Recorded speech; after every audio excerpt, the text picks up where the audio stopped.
Sebab tu tuan-tuan, sampai masa Tuhan ambil nyawa kita. Bila ambil nyawa kita, apa perlu kita buat? Kata Nabi SAW, fa ayyul mu'minun al-aqyas. Siapa orang paling cerdik? Orang paling cerdik bukan orang yang ada PhD, bukan SPM 10A 11A, bukan dia tu doktor, bukan engineer, bukan dia mengaji tinggi, bukan. Orang yang cerdik ialah aksaruhum lil mauti zikra, orang yang banyak ingat mati. Bila ingat mati bukan maksudnya ingat mati nak mati dah. Wa ahsanuhum lahu isti'dada, bila dia ingat mati dia perelokkan amalan dia. Ahsanu disebut ahsanu, ahsan kalau kita mengaji bahasa Arab, ahsanu ni isim tafdil.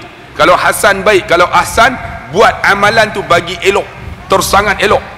Maksud dia perelokkan amalan, bukan perbanyakkan amalan. Perelok macam mana? Solat kena bagi elok, sembahyang kena bagi elok, kan? Puasa kena bagi elok, sedekah kena bagi elok. Bagi elok ahsanu. Sebab tu kata ulama, saya nak hurai tuan-tuan, persediaan kita nak menghadapi mati. Ingat, mati tu kita akan lalu satu perkara yang sangat penting. Apakah perkara itu? Perkara itu yang disebut dalam surah Kalla al-Qiyamah. Kalla, ketahuilah, iza balagatit taraqi, ketika nyawa ni sampai halqum. Nak mati ni, nyawa ni akan sampai halqum. Halqum tu disebut apa? Itulah namanya ghargharah. Ghargharah tu disebut apa? Itulah namanya sakaratul maut. Kalla, ketahuilah, iza balagatit taraqi, ketika nyawa ni sampai halqum, sakaratul maut. Wa qila man, katakan kepada orang yang nak mati ni, orang yang menghadapi saat sakaratul maut ni, raq, siapa boleh tolong kamu? Ni sampai sini semua kita akan rasa sama ada saya dulu ataupun tuan-tuan dulu. Tapi kalau saya dulu, saya nak sangat tuan-tuan mati di bumi Madinah, dikebumikan di perkuburan Baqi' macam Ustaz Noor Azli Musa. Tuan-tuan dulu, amin. Kalau nak mati juga di Malaysia, biar saya mati atas ni, atas tempat saya ceramah ni, tengah-tengah duk ceramah mati. Tuan-tuan sebut amin. Tapi jangan sekarang. Kalau matilah tuan-tuan, siapa nak ceramah kan? Ni minta sangat tuan-tuan. Sebab kalau tuan-tuan tengok dalam satu hadis yang diriwayatkan oleh Ibnu Mas'ud, dia kata apa? Al-mar'u ma'a man ahabba. Tengok ayat apa hadis sebelumnya, ada kaitkan, dia kata orang yang mati dia akan ikut apa yang dia buat masa hidup dunia. Macam juga al-mar'u ma'a man ahabba, seseorang bersama dengan apa yang dia suka, dia akan bersama. Kalau tuan-tuan hidup suka dengan ulama, kita akan mati dengan ulama. Kalau hidup tuan-tuan kita suka majlis ilmu, kita akan mati dalam majlis ilmu. Kalau hidup kita tuan-tuan suka dengan Quran, kita mati baca Quran. Kalau hidup kita selalu tuan-tuan duk buat solat sunat, kita mati dalam keadaan solat sunat. Kalau hidup kita tuan-tuan selalu sedekah, kita mati tuan-tuan selepas kita sedekah. Tapi kalau hidup kita dengan mencuri, kita mati ketika curi tuan-tuan. Sebab al-mar'u ma'a man ahabba dikaitkan dengan hadis, seseorang dengan apa yang dia suka. Sebab tu tuan-tuan yang dikasihi rahmati Allah Subhanahu wa taala, perelok amalan. Apakah amalan yang kita nak perelok? Kata ulama ada 10. Saya nak hurai 10 malam ni, boleh? Boleh ya? Ada sini orang yang bukan daripada kampung Seri Aman tak? Cuba angkat tangan tengok, orang luar. Orang Seri Aman? Tak berani angkat tuan-tuan, tak berani angkat. Tak apa, yang jauh kalau saya nak balik silalah, no problem ya. Panjang sikit malam ni kuliah. Tuan-tuan, kata ulama yang pertama apa? Sebelum datang nyawa kita ni di halqum ni, yang disebut sakaratul maut, nak sampai nyawa di sini tuan-tuan, disebut dalam kitab Al-Ibtida' Qabla al-Maut. Nak mati ni tuan-tuan, Allah akan datangkan malaikat untuk ambil nyawa kita. Tuan-tuan tahu melalui mana anggota? Dikatakan pertamanya melalui mulut. Ni mulut ni ditarik. Sebab itu ada orang selesai masalah mulut, tak boleh keluar rohnya melalui mulut. Di antaranya apa?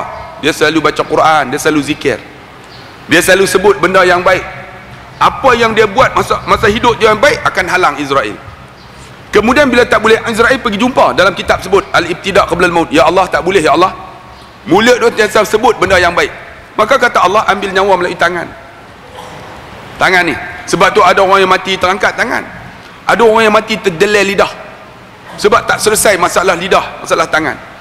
Tangan dia suka bagi sedekah, bantu orang miskin, pegang kepala anak yatim. Anak yatim kan, baru ni tuan-tuan tengok dia orang apa, viralkan pusat rawatan amal. Tuan-tuan kan, tuan-tuan jangan percaya, saya duduk di sana, saya tahu penipu besar tu. Tolong jangan viral tuan-tuan, tu penipu besar ni. Biar orang ni tengok ni, Jabatan Agama Islam tuan-tuan nak tangkap berapa kali dah, daripada pindah. Mereka gunakan budak-budak ni. Budak ni bukan anak yatim, anak geng-geng Al-Mansur punya. Tuan-tuan tahu tak Al-Mansur? Nanti saya detail lah. Guna untuk kutip pergi mana, pengasas dia jutawan tuan-tuan, duk tipu orang macam tu lah. Dia buat duk teriak semua tu penipu. Tuan-tuan tak percaya pergi tengok ni saya nak bagi tahu tuan-tuan ni. Tuan-tuan jangan terpengaruh dengan viral video tu. 21 hari bulan ni Majlis Agama akan dakwa dia orang kerana menipu. Sebab tu ada orang tuan-tuan digunakan ni, budak-budak ni. Tapi anak yatim yang betul, kita pegang kepala, tuan-tuan, Allah ampun dosa kita. Sebanyak mana rambut yang ada atas kepala anak yatim. Kalau tangan kita tuan-tuan tak pernah pegang kepala anak yatim yang belum baligh.